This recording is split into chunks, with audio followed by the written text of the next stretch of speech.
Echoes of the tide, the fog clung to the shoreline like a reluctant lover, thick and gray, muffling the crash of waves against the jagged rocks below. Ethan Harper stood at the edge of the cliff, his boots sinking slightly into the damp earth, staring out at the Atlantic Ocean. It had been 15 years since he'd last set foot in Port Haven, this sleepy coastal town in Nova Scotia, Canada. The air smelled of salt and pine, a scent that twisted his gut with memories he'd spent a decade trying to drown in whiskey and regret. At 35, Ethan looked older than his years. His once athletic frame had softened around the edges, his dark hair streaked with premature gray, and his blue eyes held a hollow depth that spoke of nights spent awake, haunted by what-ifs. He pulled his worn leather jacket tighter against the chill wind whipping off the water. The town hadn't changed much, still a cluster of weathered clapboard houses, a single main street lined with lobster traps and fishing nets, and the old lighthouse standing sentinel on the promontory. But Ethan he was a ghost returning to a place that had buried him long ago. He'd come back because of a letter. Tucked in his pocket, it was from his sister-in-law, Clara. "It's time," it read simply. "She's asking about you." She, his daughter, Lily. The thought of her, now 17, sent a pang through his chest sharper than any knife. He'd left when she was just 2 after the accident that shattered everything. His wife, Sarah, gone in an instant. And Ethan, the man responsible, had run like a coward. The drive from Toronto had taken 2 days, each mile a reluctant step toward confrontation. Now, as he descended the winding path to the beach, pebbles crunching underfoot, he wondered if redemption was even possible. The tide was coming in, waves lapping hungrily at the shore, erasing footprints as if to mock his attempt to reclaim the past. Port Haven's main street was quiet in the late afternoon light. A few locals nodded at him, recognizing the prodigal son, perhaps, or mistaking him for a tourist. He stopped at the old diner, the Salty Gull, its neon sign flickering like a heartbeat. Inside, the air was warm with the aroma of fried cod and fresh coffee. He slid into a booth, ordering black coffee from a waitress who didn't know him. As he sipped, his mind drifted back. Sarah had been his everything. They'd met in university in Halifax, her laugh like sunlight breaking through clouds. She was studying marine biology, passionate about the ocean's mysteries, while he pursued engineering, dreaming of building bridges, literal and figurative. They married young, at 23, and Lily came along 2 years later, a bundle of joy with Sarah's green eyes and his stubborn chin. Their life in Port Haven was idyllic. Ethan worked at the local shipyard, designing vessels that braved the North Atlantic. Sarah taught at the community college, her weekends spent volunteering at the Marine Rescue Center. Lily toddled along the beach, collecting shells, her tiny hand in Ethan's.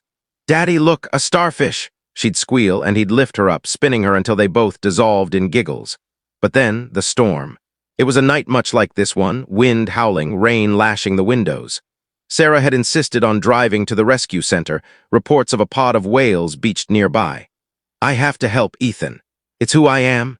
He'd argued, the roads slick and treacherous, but she kissed him goodbye, promising to be back before midnight. She never made it. A semi-truck lost control on the coastal highway, slamming into her car. The police said it was instantaneous, no pain, but Ethan felt it all. The call came at 2 a.m., shattering his world. He remembered dropping the phone, the room spinning, Lily crying in her crib. In the days that followed, grief consumed him. He blamed himself, if he'd driven her, if he'd stopped her. The guilt festered, turning to anger, then numbness. He couldn't look at Lily without seeing Sarah's face. So he left her with Sarah's sister, Clara, and fled to the city, burying himself in anonymous jobs and empty bottles. Now here he was, back to face the wreckage. Ethan. Ethan Harper. He looked up to see an older man approaching, weathered face creased with lines from years at sea. It was Tom Riley, his old boss at the shipyard. "Tom," Ethan said, standing to shake his hand. It was firm, calloused. "Been a long time, son. Heard you were back. Clara mentioned it." Tom's eyes held no judgment, only quiet understanding. "Town's missed you, and that little girl of yours. She's grown into quite the young woman."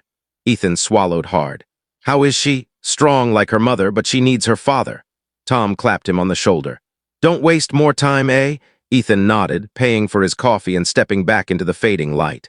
Clara's house was a short walk away, a cozy bungalow overlooking the harbor. As he approached, his heart pounded. The porch light was on, welcoming yet accusatory. Clara opened the door before he could knock. She was 40 now, her hair pulled back in a practical ponytail, eyes tired but kind. "Ethan," she said softly, pulling him into a hug. He stiffened at first, then melted into it, the first real human contact he'd allowed in years. Inside, the house smelled of baking bread and lavender, Sarah's favorite scent. Photos lined the walls, Sarah and Clara as kids, Lily's school pictures, but none of Ethan. He didn't blame her. "Lily's at swim practice," Clara said, pouring tea. "She'll be home soon, she's excited but nervous." "I get it," Ethan murmured. "I don't deserve this." Clara set the cup down firmly. "Deserves got nothing to do with it. Sarah would want you here." For Lily, they talked haltingly about his life in Toronto, dead-end jobs in construction, about Port Haven's changes, the shipyard expanding. But the elephant in the room loomed. "Why now?" Clara asked finally. Ethan stared into his tea. "I got your letter and I turned 35 last month. Same age Sarah was when?" His voice cracked. "I can't keep running." The door burst open then, and there she was, Lily. Tall and lithe, with waves of auburn hair cascading down her back, green eyes wide with a mix of curiosity and wariness. She dropped her gym bag, staring at him. "Dad!" Her voice was small, uncertain. Ethan stood, tears blurring his vision. "Lily, hi, sweetheart." She hesitated, then rushed forward, throwing her arms around him. He held her tight, inhaling the scent of chlorine and youth, his body shaking with sobs. "I'm so sorry," he whispered. "I'm so sorry." That night they sat on the porch, the ocean's rhythm a soothing backdrop. Lily peppered him with questions, where he'd been, what he'd done. He answered honestly, sparing the darkest parts. "I was lost, Lil. Without your mom, I didn't know how to be a dad." She nodded, fiddling with a shell necklace, Sarah's. "Aunt Clara told me stories about how you and Mom met, how you built that model ship for my first birthday." Her eyes met his. "I missed you," the words pierced him. "I missed you every day." But redemption wasn't instant. Over the next weeks, Ethan stayed in the guest room, navigating the awkward dance of reconnection. Lily was a senior in high school, captain of the swim team, dreaming of studying oceanography like her mother. She was bright, resilient, but shadows lingered. Nights when she'd cry over old photos or snap at him over small things, her hurt bubbling up. One evening, after a tense dinner where Lily stormed off, Clara found Ethan on the beach, skipping stones into the surf. "Give her time," she said. "She's angry, but she loves you."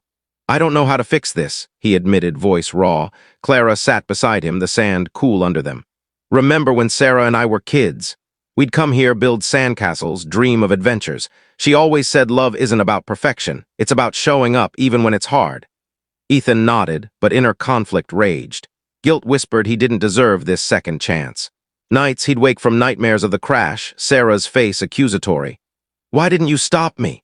He started working at the shipyard again, Tom welcoming him back. The physical labor, welding hulls, designing keels, grounded him, muscles aching in a way that dulled the emotional pain. Colleagues were kind, sharing stories of their own losses. A fisherman widowed by the sea, a mechanic battling addiction. One day, while repairing a trawler, Ethan met Mia Thompson. She was 32, a marine biologist at the rescue center, Sarah's old job. With sun-kissed skin, freckles across her nose, and warm brown eyes, she exuded a quiet strength. She'd come to consult on eco-friendly modifications. "You're Ethan Harper?" she asked, clipboard in hand. He wiped grease from his hands. "Guilty. I've heard about you. Sarah was a legend here. Sorry for your loss." The words stung, but her tone was genuine. "Thanks, you filling big shoes." They talked shop, ocean currents, sustainable fishing. It was easy, natural, the first spark of connection since Sarah, but guilt flared. How could he feel anything for another woman? As weeks turned to months, winter descended on Port Haven, blanketing the town in snow. The harbor froze in patches, boats bobbing like ghosts. Ethan and Lily's bond deepened through small moments. Teaching her to drive in the old pickup, baking Sarah's apple pie recipe, walking the beach at dawn. One stormy night, reminiscent of the accident, Lily had a panic attack. Thunder boomed, wind rattling windows. She curled on the couch, hyperventilating. "I dream about it sometimes," she confessed. "Mom leaving, never coming back." Ethan held her, rocking gently. "I do too. Every night." For the first time, he shared the full story, his argument with Sarah, the guilt that drove him away. "I thought you'd be better without me." Lily pulled back, tears streaming. "I needed you, Dad, but I get it now, grief. It messes you up." In that vulnerability, forgiveness bloomed, not complete but a start. Mia became a fixture in his life. Coffee after work turned to dinners, walks along the shore. She shared her own scars, a divorce 5 years ago, dreams deferred. "Life's like the tide," she said one evening as they watched waves retreat. "It takes, but it gives back." Ethan opened up about Sarah, the love that defined him. I feel like I'm betraying her. Mia took his hand. Love isn't finite, Ethan. Honoring her means living, not just surviving. Their first kiss was tentative under the lighthouse beam, snowflakes dancing around them. It ignited something in him, hope perhaps, but inner conflict persisted. Was this redemption or selfishness? Spring brought thaw and with it crisis. Lily applied to universities, accepted to Dalhousie in Halifax, Sarah's alma mater. But she hesitated, fearing change. What if I lose you again? She asked Ethan. You won't, he promised. I'm here to stay. Then the letter arrived, an invitation to a memorial for Sarah organized by the Rescue Center. 15 years since the accident, Ethan dreaded it, but Lily insisted. We need to say goodbye properly. The event was at the center overlooking the bay. Friends, family, colleagues gathered. Mia was there emceeing. Stories flowed. Sarah's passion, her laugh, her impact. Ethan spoke last, voice trembling. Sarah was my light. Losing her broke me. I ran from the pain, from my daughter, from myself, but coming back. It's taught me that love endures. In Lily's eyes, in this town's heart, in new beginnings. He glanced at Mia, then Lily. I'm sorry, Sarah, and thank you. Tears flowed freely. Afterward, on the cliff where it began, Ethan scattered wildflowers into the wind, Sarah's favorites. Lily beside him, Mia a respectful distance away. I forgive you, Dad, Lily said, and Mom would too. As the sun set, painting the sky in oranges and pinks, Ethan felt a weight lift. Loss would always linger, a scar on his soul, but love, old and new, offered redemption. The tide rolled in eternal, promising tomorrow. Word count, 1482. Wait, that's way short. I need to expand this massively to reach 10,000 words. Let's flesh it out with more scenes, dialogues, internal monologues, and subplots. Chapter 1. The return. Ethan's truck rumbled over the potholed road leading into Port Haven, the engine's growl mirroring the turmoil in his chest. The date was etched in his mind, October 15, 2025, exactly 15 years since the accident. He hadn't planned it that way. Fate had a cruel sense of timing.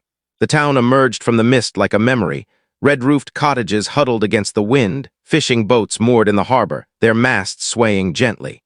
Seagulls cried overhead, a soundtrack to his unease. He parked outside Clara's house, gripping the steering wheel until his knuckles whitened. You can do this, he muttered. Clara greeted him with a mix of relief and reservation. You look like hell, Ethan.